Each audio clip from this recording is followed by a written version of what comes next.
I'm naturally an emotionally strong person. When things are hard, I typically choose to think of the positive and redirect my emotions. When my daughter was first diagnosed with autism, it was hard. I was emotional, but I just saw it as something that we were going through, and it was going to be okay because it had to be.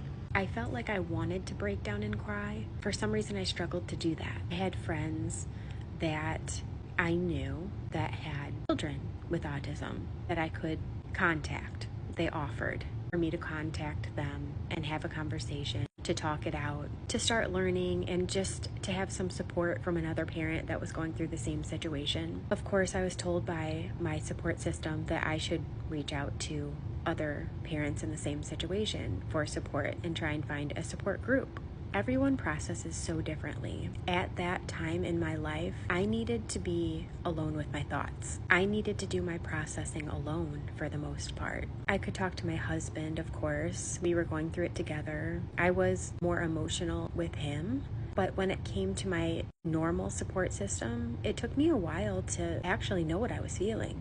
I couldn't get myself to call those contacts that my friends had given me of other parents with autistic children. I could not bring myself to attend a support group for parents going through the same thing. I just wasn't ready yet, and I didn't understand enough yet. I'll never forget when I found Finding Cooper's Voice, Kate Swanson. For me, my healing journey started on YouTube. When I found Kate, I connected with everything she said. I found myself listening to almost every video that she ever posted. Her son had a lot of similarities to my daughter, and I felt like everything she said was what I was thinking. I just couldn't find the words. She was like 4 or 5 years ahead of me on her journey, and she seemed to have been through a lot of the emotional things that I still had yet to understand.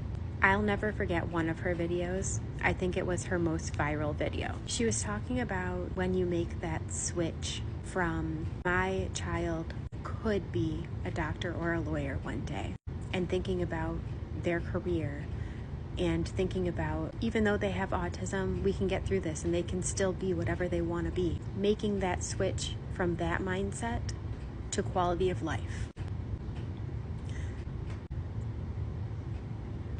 That's been the hardest switch I've had to make.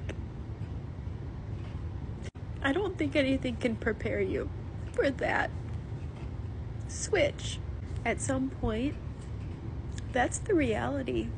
You feel like you're giving up on your child by flipping that switch. And you're also coming to the realization that this is going to be really hard. The level of care a child on the severe end of the spectrum needs, it's a huge reality check.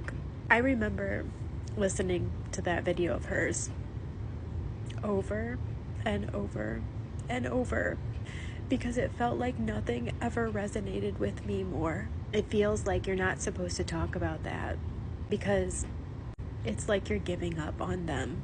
But unless you're going through that, you won't understand. Flipping that switch as a parent gives you permission to start building quality of life tools. It allows you to move forward in a different way where you can let go of certain mindsets and mentalities that the world makes you believe are necessary. This world that's not made for children like yours. It allows you to start focusing on all the things that are going to bring them any kind of independence, life skills, and just happiness. Even though it's hard, once you grieve, which I don't know, it's such a long process, the whole grieving process. I don't know if I'm ever really going to be done with it, but I've come a long way. Once you allow yourself to grieve that phase, amazing things start happening. You give yourself permission to not feel guilty when you disagree with an IEP, when you decide public school is not for your child, when you realize the tiniest amounts of progress in therapy, I mean the tiniest, are the biggest wins. You start realizing that these children have a huge purpose. Even though it's not a doctor or a lawyer, it's being a light in the world.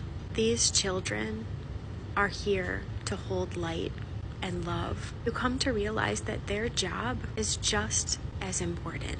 They are so authentic and full of love and joy and living in the present moment in a way that most of us will never learn in this lifetime. And I'm so proud that I had the opportunity to be Ella's mom and learn that in this life. I have realized that being her mom is a privilege that not everyone gets. Everything we do and everywhere we go, her message is teaching everyone around her. Her behaviors are helping people learn by her example. Stop caring what everyone thinks so much. Start being your unique self. Come back to yourself and live in the present moment, just like these kids do every day. People don't realize how much we have to learn from kids with needs. I've come to realize that they're doing it right. A lot of these mentalities that we have lived with for so many years, they're not doing us any favors. I might still be grieving. I don't know if I will ever stop. But I know I have learned. I know I'm a better person because of my daughter. And I'm so proud to be her mom. I have learned more from her than she will ever learn from me. And I think because she's nonverbal, if she could tell the world any message, that's what it would be.